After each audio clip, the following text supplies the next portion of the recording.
ముఖ్యంగా overseas market లో ప్రభాస్ స్టామినాను మరొకసారి రుజువు చేసింది.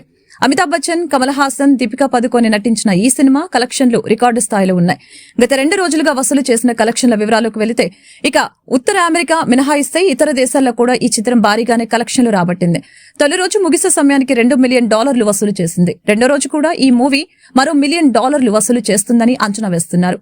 యూకే, జర్మనీ, ఆస్ట్రేలియా, గల్ఫ్ దేశాల్లో భారీగా వసూళ్లు నమోదవుతున్నాయి. ఇక కల్కి సినిమా ప్రీమియర్లకు, తొలి రోజు షోలకు ఉత్తర అమెరికాలో భారీ డిమాండ్ కనిపించింది. దాంతో రికార్డు స్థాయి అడ్వాన్స్ బుకింగ్ నమోదైంది.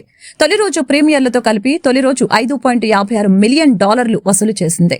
ఇప్పటి వరకు తెలుగు హీరోలలో అత్యధిక వసూలు సాధించిన జాబితాలో ప్రభాస్ మరొకసారి తన సత్తాను చాటుకున్నారు.